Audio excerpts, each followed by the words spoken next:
Искате ли се впрегнем и не иска да ударим? Имаш моя глас, но имаш проблем. Да.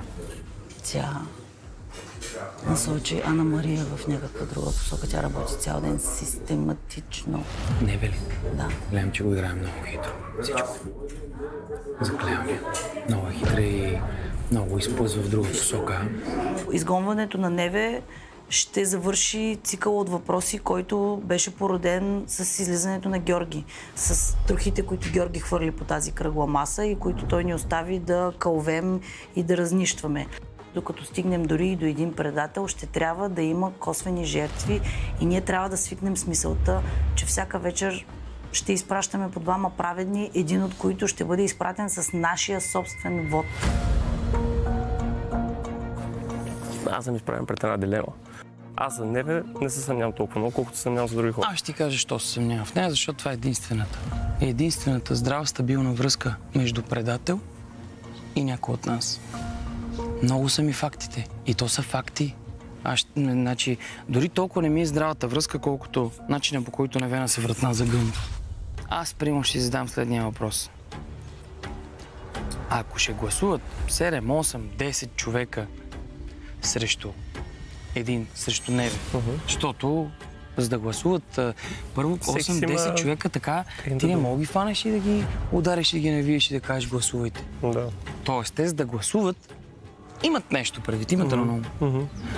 Със сигурност Бачовски е много силен играч и той не пропуска да си сложи тикче на всяка отметка, когато някой сбърка в отношението си към него. Неве сбърка в нападките срещу Бачовски. Тотално почувствах се едно, че трябва да изгоним един праведен, просто защото трябва да го изгоним. Аз не мога повече. В смисъл, малко ми почва да ми писва. На 98% съм сигурен, че са Дани Петканов и Ева. И аз не бих гласувал за Невето до вечера. По принцип. Трябва ли да играя тактиката, да гласувам за Неве? Обаче, да мислиш, че в някакъв момент тя трябва да си ходи. Ако не е на кръгла маса, те няма да я изгонят на убийство. Иначе аз съм на 100% на твоето мнение. Но... Мисля, малко по... Трябва да мислим. Трябва да го мислим. Чисто стратегически, ако в момента си тръгне Неве, имаме по-големи шансове да добутаме напред. Колкото да не ми се иска тя да си тръгне в момента и да застана на масата и да кажа не мисля, че Неве е предател, аз знам, че ако това се случи, от Неве падат подозренията и бам, утре може да съм аз. Мисля, че ще е много тежко. Кое ще е тежко? Избор? Твоя? Между? Айна? Да. Днес ще решавам на масата. Окей, но между Антон и Неве или евентуално нито е за един от двамата? Мисля, че за сега е между тях. Ти какво мислиш? Неве е много хладнокръвна като цяло. Не ми е давала много индикации за едното или за другото, но виждам, че си почива от някаква роля на момент.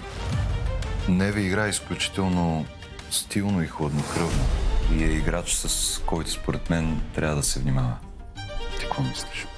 Ами на мен тя не ми е дала никаква индикация. Опитвайки се да мисля като предател, не бих рискувала да съм толкова... Очевидно. Не знам, това е голям Очевидно риск. Като кого? Не, голям риск Като Неве. Да влезеш в тая група от четворката. Това е супер голям риск. Защото един взима щит. Аз по принцип, освен ако няма някакъв натиск върху тях да го направят, не виждам защо да го правят. Да, аз също. Аз лично в нея не съм намерила нещо за себе си, което да ми влияе така, че да мисля, че тя е предател. Днес съм объркана, не виждам синхрон в моите мисли, заедно с мислите на другите, както беше вчера при съмнението ми с Гъмов. Просто до момента явно съм много слаба в тази игра. Или просто предателите са наистина много добри. Сготвиха ли те хубаво? Чудесно е, много. Мен ми харесва много. Нищо не смятам да правя с никого днес, повече от това, което съм правила всеки ден в играта до сега. И мисля с хората, които ми се струват наистина най-честни в нашите отношения през цялото време, да продължа да се мъча, да сме заедно, независимо в коя роля играем. Няма да казвам на никой, аз съм предател, аз не съм предател, аз съм праведна, аз не съм праведна. Въпреки че, да, имам своите моменти, в които мога да изглеждам на някой като предател. Както за Владо, за който му прави чест, казва, аз заради твоята постъпка вчера, тая вече ще те номинирам. И аз казвам, защо? Абсолютно. Не знам. Това много вдигна съмненията към теб, разбираш. Защо постъпих ме питаш? Защото за мен беше по-честно да остана в позицията, която съм избрала, вместо да съм както примерно прави Бачорски. Той прави така. Не само всички така правят. Ама това трябва да води. Мен тези неща са ми лампички, които ми светват и се чудя защо го прави. Защото той го прави за пореден път. Тези, които гласуват групово, там са предателите, сред груповите гласове. Също така гледай кой е, освен че е в групата, кой ти е най-малко, който се натрапва в това. Той е там, но най-малко се натрапва. Хвърлям ти жокер. Айде. Днес Бачорката се държи доста индиферентно. Искам да видя неговото достоинство мъжко и чест, как ще реагира в цялата тази ситуация. Дали той ще направи някакви опити да гони с заклятниците си един по един или няма да направи някакви опити. Изтискането на ръце, дали има за него някаква стойност или няма. Всички виждат как играе той и могат да направят своите изводи. Аз съм направила своите изводи. Той е премерил крачките си по този начин.